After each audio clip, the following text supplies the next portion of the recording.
Ashamaa harka fuunee daawwattootaa fi jaalatamtoota keenya kan biyya keessaa fi biyya alaa jirtan bakka jirtanitti salaamtaan teenya ta'onnee irraa buqqaate isin haa geessu jecha har'a sagantaa takka qabadhee isinii dhiyaadheetiin jira. Sagantaan qabadhee isinii dhiyaadhee sagantaa waan lama irratti xiyyeeffatti. Sagantaan tiyyatuun jalqaba waa'ee ajjecha Hacaaluu irratti shiranii jetti fi tan lammaffaa immoo waa'ee hidhamtoota siyaasaa hunda isaanii irratti shira dalagamaa jiru yookaanis dhimma siyaasaatiif waan irratti hojjetamaa jiru waan waliin ilaallu ta'a jechuudha. Tokkoffaa irratti wanni ilaallu qabxiin jalqabaa qabxii waa'ee Hacaaluu ilaalla. Waa'ee Hacaaluutiin wal qabatee ilaalchisee jechuudha. Dhimmi waa'ee miidiyaan garagaraa miidiyaan Habashoota haa ta'u miidiyaan biyya keessaa miidiyaan Itoophiyaa hundi cicciranii shira shiruudhaaf dabarsaa jiran kana irratti waa dubbachuu dhufe. Haqni jiru miidiyaan gama lamaanuu ta'eeti shira paartii takka deeggaruuf yookaanis murna tokko deeggaruuf dhiyeessuu qabu.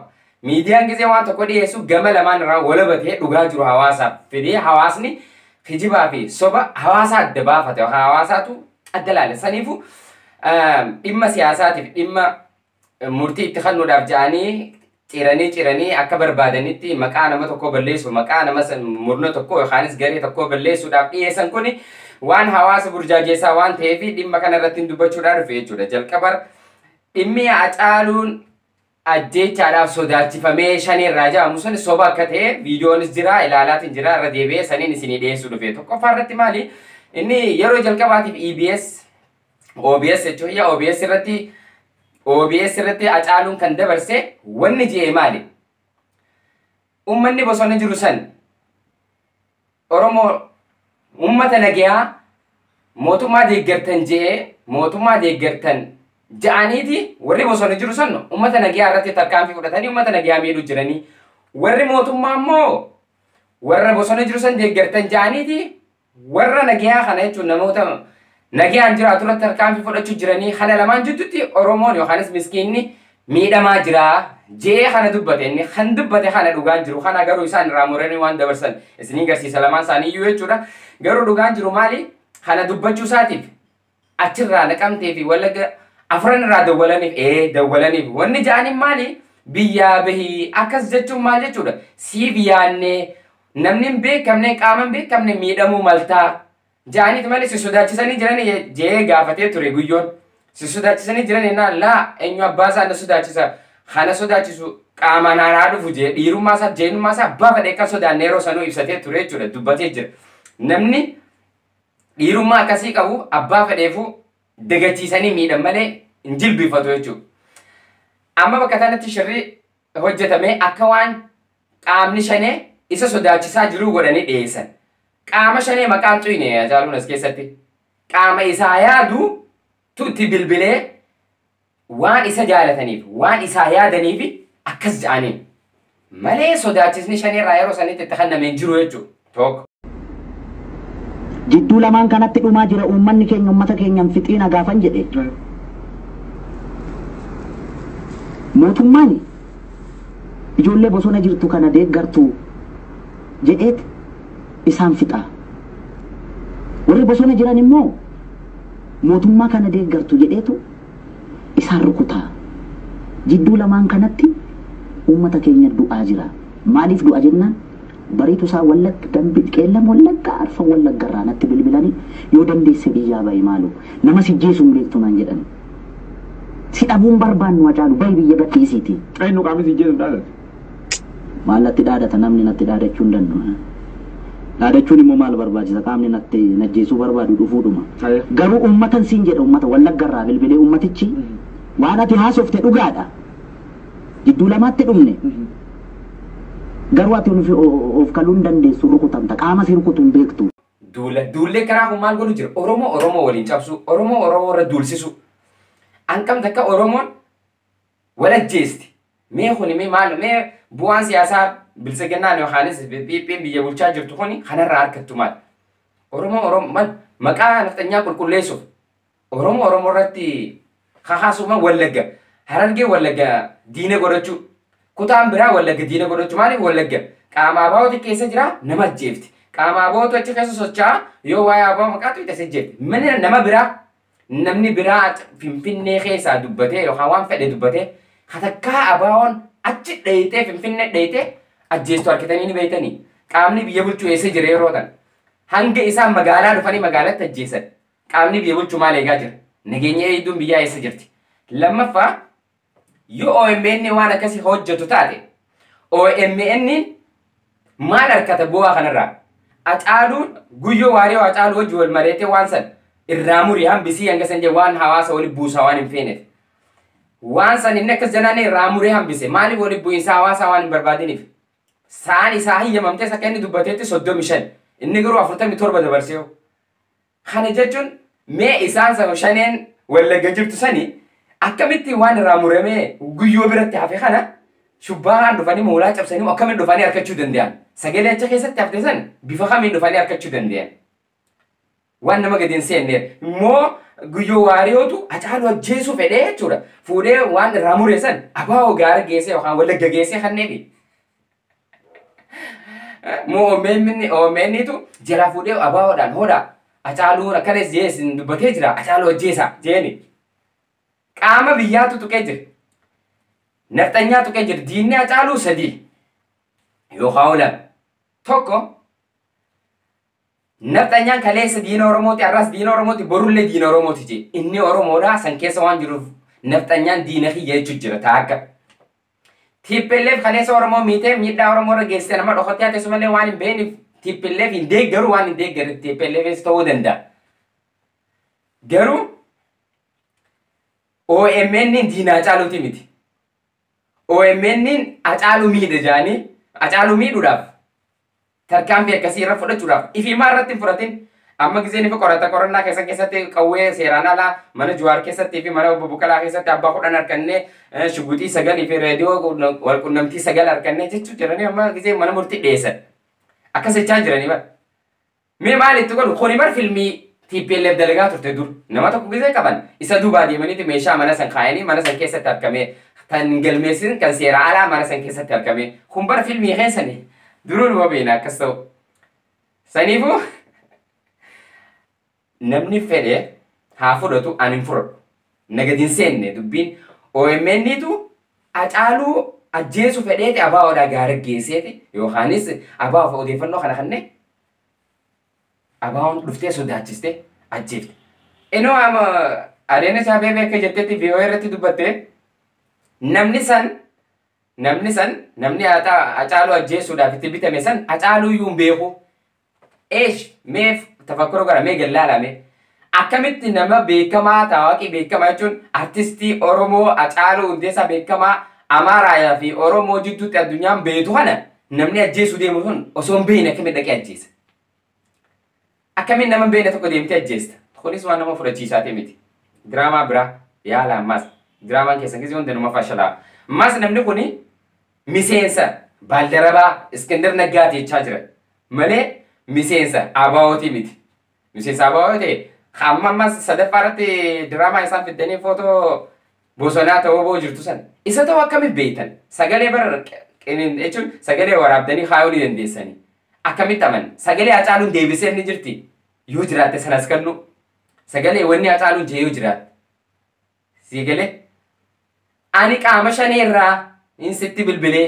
kuni kan filmii viidiyoo dalaguu danda'amu jechuun yeroo xiqqoo keessa namni immoo kan miidiyaa tuni waan umuree daddaluu qinijjeti tana nu laafatti hin dalaga waan akkanaa tana laaftutti hin dalaga waan akka miidiyaa maalitu immoo tanan irra dhiisa waan akkanaatiin hawaasa burjaajeessuun mee maal harkatan warri biyyaa kun ifii nuti Oromoo akkanaati jechuu jirra piipii nuti Oromoo akkana wal nyaattu jechuu jirra addunyaan guututti nuti hiriira bo'aa addunyaan guutuun isin gadhageeffachuu jirtuun Acaaluu abaa'otu ajjeese jechuun keessan Oromootu Oromoo wal nyaate jechuu jirtaniif Oromoo nuu fi wal fixa nuti nama akkanaati jettanii eenyummaa keessan akkana barsiisu jirtan eenyummaa keessan addunyaa fi warra biyya keessaatti garsiisu jirtan saba biraa garsiisu jirtan sabni biraa isin qofna maa maqaa kana amma inni ka dubbate an kaleessa mootummaan Abiyyi na bituu hin danda'u ani Oromoodhaaf qaalii je kan inni dubbate yeroo ragaatti qabaattan as baatanii mootummaan Abiyyi birrii hanganaani birrii miilee diidame birrii hanganaani bilisiginnaan gadi baatee haa dubbattuu jee barmucaa yoo bitamaa ta'e jechuudha. Garuu diinni isaa isaan lamaan irraa addan ta'u nama lamaan kanarraa addan ta'u fakkeenyaaf gaafa inni waan kana dubbatee irraa naftanyaan miidiyaa irra baatee tan caccaa turte. Akkasumatti Piiphiilleen gammachuu akka hin qabnee fi waan kan akka keessa wal mareechaa turtan dhageenye jira. Dhimma kanaan wal qabatee kaalkuleeshinii keessan ooftanii dhimma siyaasaa gootanii Jawaar Mohammadii hojjettoota OFC'tii ABO'tii hunda qabdanii hidhuun keessan dhabamsiistan ifii qofa naggasuu feetan, ifii qofa waaruu feetan. Ifii qofa waaraa jiraadhaa waan feetan nyaadhaa garuu ni dabarti. Guyyaan har'aa kun ni dabra. Somni keessan diraamaan keessan hundi isinirra naqaamee ta'a. Isin jalaa ba'ee jira. Filmii biraa dalagaa walaa filmiin dalagaa turtan hundi isinuma jalaa ba'a. Mee muciyyoon inni gaggeessu gabbeessan gadi baatee maal dubbanni? Isiis amma afaan kaayate diraamaa waan isin dubbattu akkana jaas baasa. Tana wanni isin yaada. Garuu akkuma waliigalaatti hayni jiru lamaanuu akka Oromoo dhiyaatutti hawaasni yookaan uummanni deeqaa guutuu dhaggeeffatee OBS irratti jalqaba dubbatan guutuu dhaggeeffatee hawaasni murtii haa murteessu. Guutuu dabarsaa meessa. OBNs haa ta'u TVleen Amaaraa TV TVleen Itoophiyaa keessa jiru hundinuu dhugaa jirtu mee guutuu dabarsaa. Guutuu dabarsaa. Tan lammaffaa odeeffannoo dhugaa jirtu. Nageessi ammaan dura kaleessa waraabee dabarsesan har'a sagaleedhaa wajjin odeeffannoo haaree isiniif hin gadhiise. Kuni maal jechuudha? Shira Jawaar Mohammadii fi hidhattoota siyaasaa irratti dalagamuu deemu yookaanis dalagame. Maali namni kun akkana dhaame sagalee tana dhageeffadhaa? Hello. Halo. Oh. Amma ani biyyaan waan telefoon godhu jiraati dubbiin amma kana dhaqqabee mootummaarraa kana dhaqqabee ambaasiin biyya alaatti jirtu gartee bakka Oromoon itti heddummaatu Ameerikaa fi Awustiraaliyaa fi Kanadaa kan cufaatu ambaasiin ka'ee uummata gartee warra Oromoof godhee warra Oromoo gartee akka gabrummaadhaaf warra isaaf dalaguu cufaa Ameerikaa fi bakka cufaa keessa gannaqee maallaqa itti harcaasee ambaasee deerriin maallaqa isaaniitti harcaasee isaanii fi dalagan waan waa'ee ta'u amma nam sadii arganne Minisootaa keessa nuti Oromoodha kajaanii kan wajjin hojjetan nam sadii amma Minisootaa wajjin dubbachuu ture nam sadeen kana guyyaa afur dura hoguu dubbii kana isaaniif dhiyeessanii hoon akkana guddaa abbo dubbiin tokko jibba propagaandaa jiraadhaa waan akkasii jaanii tuffatan mucaa. Mootummaa bilchiginnaatu maallaqa kannee fi akka warra biyya alaa diyaaspooraan tuni mootummaa irratti hin kakaane yookaan hiriira hin baane afaan qabsiisuu fedheeti Oromoo keessa. Latti waan hiriiraa miti hiriirii hobaadha. Akka gartee dubbii tana waan isaan irra jiran cufaatu akka mangistiidhaaf dabarsan ambaasiidhaaf waan biraa barata. Basaasaa si'aayee jechuudha. Torbaanitti hoggaa afur gushan diplomatic sanduuqa diplomaasii jedhame sanduuqni sun hin banamu. Sanduuqni sun hin banamu. Direct samaadhaan cufamee waan keessa jiru namallee akkasitti biyya dabarsan ajjeesanii waan diplomaasiin tuqamu addunyaa gubbatti beekamaadhaa fi isaan mangistii niftanyaa kanaaf gartee warra achi jiran ambaasiidhaaf dabarsanii ambaasiin akkasii fuudhee dubbii tana dabarsan. Telegiraamaan haa ta'u, telefoonaan haa ta'u, waan fedhan haa ta'u. Laayiniin isaanii firiidha. Namni kontiroola godhu hin jiru. Biyya addunyaa kana keessatti agartee namni meeqa ajjeesaa tasuu jaafee kaane haruma kanatti. Kana amma jara dubbii buutii hime Muhammad kun keessatti uffatanii jaanii propagaandaa dubbiin tun hin jirtu. Sa'uma shani dubbii tana booda ummata hidharraa baasanii sa'a 24 keessa sa'uma shan keessatti ummata hidharraa fuudhanii hidhaa sunirraa fuudhanii bakka biraa geessanii dhabamsiisan. Sa'a 40 osoo hin guunne duratti namni tokko dhukkuba sunitti qabame jedhanii haala baasan. Ammoo jara sadeen kana ijoolleen isin jirtu isaan qorachuudhaaf haadha warra isaatii fi dhalaa itti erganii kan cufa jala deemu jiran. Waan kun akka jiru arree arraa hoggoo walgahii godhanii dubbii keessana dhugaatti fudhatanii waan kun argamuu isaatti manguddaan walitti dhuftee jara sadeen kana hoo isin jara kana malee namni biraa hoo jiraatillee nu keessan seenina nu wajjin makamina nurraa fagaadha hoo hin taane immoo isin abaarra ja'anii akkasitti dubbii tana gaggeessan jiran walgahii gubbatti jarri sadeen sun moo hin dhufne walgahii har'aatis hin dhufne kaleessaas hin dhufne guyyaa sadii dura hogguu isaan hiriira bahan wajjiin turan. Yeroo hiriira suniitun ana telefoonu galee Muhammad kana wajjin kan dubbate isaan isa cinaa jiran hogguutti hime lakki nuraadis jaaniin dubbiin kun propagaandaadha waan kun hin jiru. Ta'umma shan keessatti dubbiin jijjiiramtee uummata hidhaarraa baasanii sa'a 48 osoo hin geenyetti hoono nam tokko baasan. Kanaaf waan itti dabalattu Oromoon saba Oromoo waan gaccabse Oromoo jedhee katabe anaa guyyaa sun fudhata. Abshiree Oromoo waan cabsan malee bar durumaanu diinni alagaa alaabee Oromoo cabsu hin jiru. Waan ibsitu maqaa kiyyallee guutuu katabe Kamal Muhammad Hussein katabe an rakkinan qabu waan jettu isarra isa ka dubbate isaatu dubbii kanaa waan booda aanu isaa fudhata anaa miti jedhe. Oromoon isaaniitutu mangistii wajjin warra dalagu warra biyyaadhaa jiru cufaatutu ambaasiidha maallaqaa itti hiree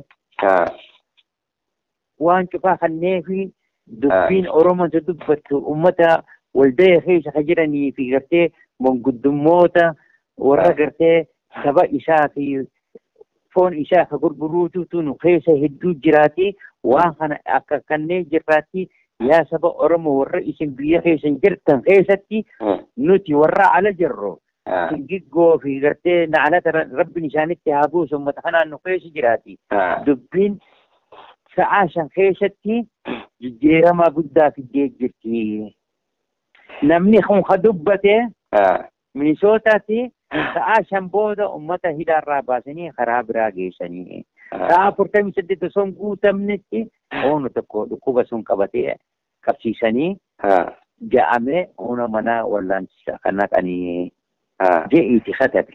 Taate hayyee. Maaltu dalagame hayni afaan qabnaan funyaaniin dubbataa jee. Hayni afaan qaban funyaaniin dubbata. Shirreen qafeete shirra dalagaa wattu ati nama dhugaa ta'e gisee hunda. Haqa abduu haqa dubbaddu. Hayni gisee hunda numoo. Yoo cubbuun deemta garuu numa moomta. Hidhattoota siyaasaa kana yookaan Jawaar Mohaammed dhabamsiisuu jechuun maal jechuudha? Diinni Jawaar Mohaammed sadii. Naftanyaa takka. Diinni naftanyaa sadii. OMN Jawaar Mohaammadii fi Abaawol.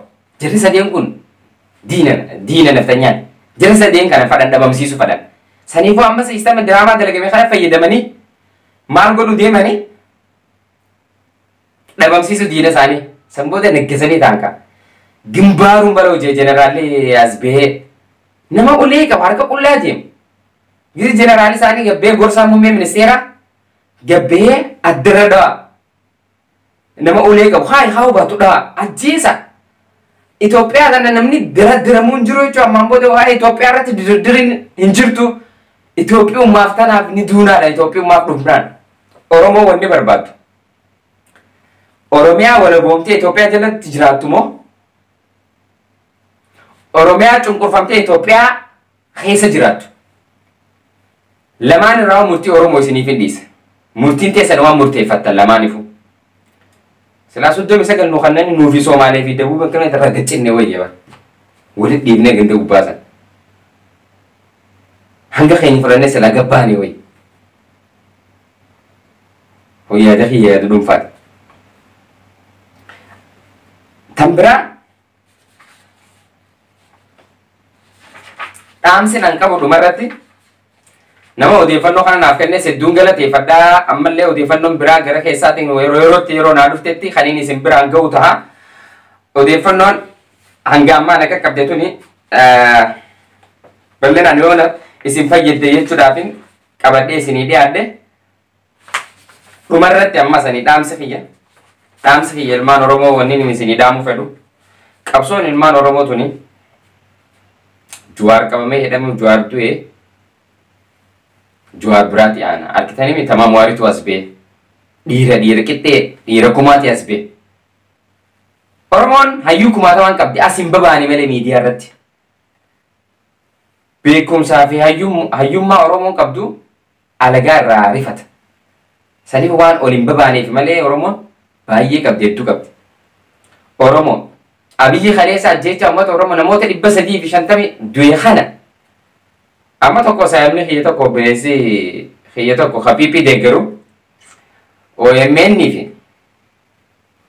lubbuu ajjeechaa nama 300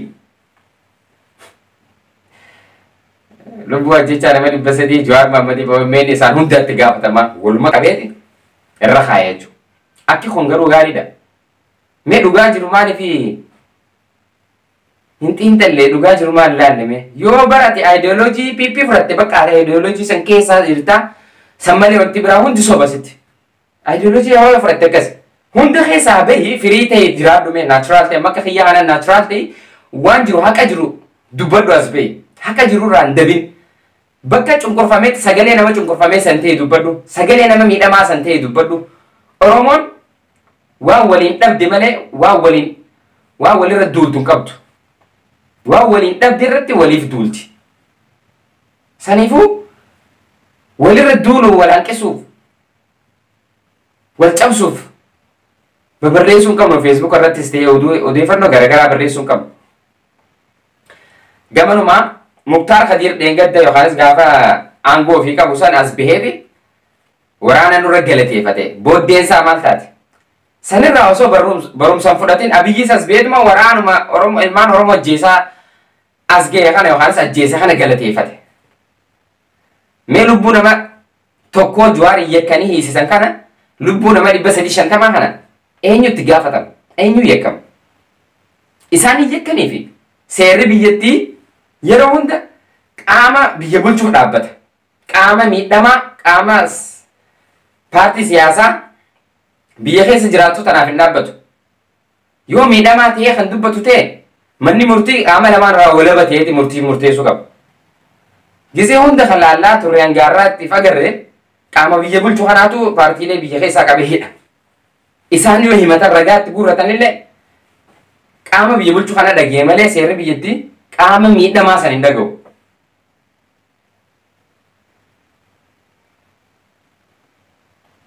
Saniifoo an ammas odeeffannoon keessaa nageessisan akka jettutti maal akkaan isin ibsutti qaama miidhamaa kana Jawaar Mammafaa maaf dhabamsiisan?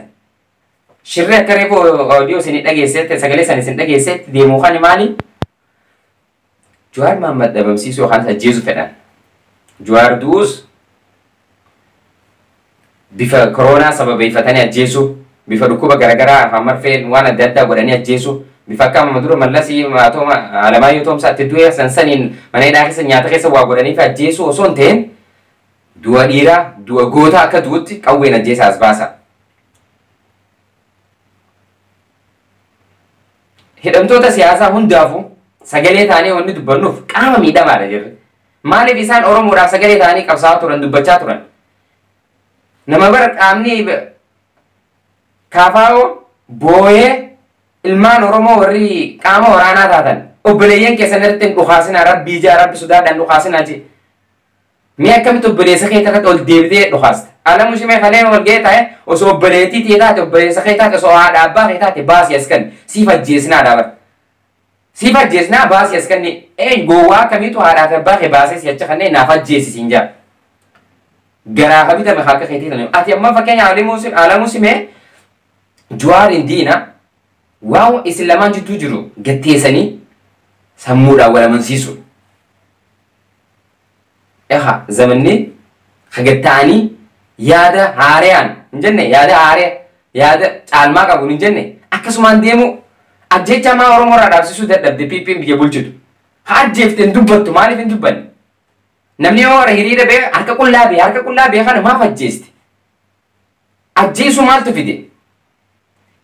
Yoo afaaniin haa uleen ari'an qawwee haaraatti darban namni ni bittinnaaba. Kunuun ga'u. Hayyuu fi miidhaa ilmaan Oromoo kana ajjeesuu irratti PP moonni hojjette maalime? Ajjeesuu malee hambisuu hin dandeessu du'a. Du'a maaf hin hambisa? Sitti hin dhageemtu ammas duutii ilmaan Oromoo sitti hin dhageemu. Abbaan fedhee abbaan ani abbaa fedhe hin deeggaru. Ati ha deeggaru garuu yoo ajjechaan kun sitti hin dhageemin ajjecha haadha teetiif obboleeyyan keetii maatii kee keessaa rabbi si agarsiisu huggus dhageemti. Huggus dhageema wanni ati deeggartu san.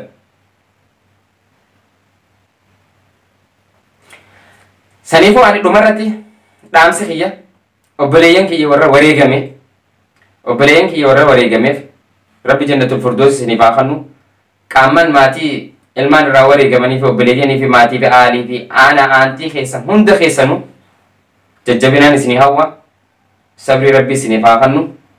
Jajjabaadhaa Oromoo. Qabsoon ilmaan Oromoo waggaa dheeraa ilmaan itti gabbaraa as geenye ammallee akkasumatti itti gabbaraa jirra. Saniifuu qabsaa'onni kufaa qabsoon itti fufa. Hanga bu'aa qabsoo isanii rabbi bilisummaa fi walabummaan ijaan isin garsiisuu rabbi isin hin ajjeesini. Ajjecha rabbi isinirraa haa dhaabu. Mootummaa haqaa ka dhugaan Oromoo quuqamu Oromoof qabsaa'u Oromoodhaaf dhugaa yaadu rabbi isiniif haa kennu. Gamanumaa galatoomaan isiniin jaa waan dhaggeeffattaniif shiranii jee Hacaaluun duruu dubbatee fixee jira. Sanirraa isinii galaa isiniin jaa wanni isinii galu Oromoo waliin cabsinaa meeshaa diinaa taatanii dhaamsi kiyya gamanumaan hanumaan isinii dhaama. Galatoomaan isiniin jaa waan na hordoftaniif.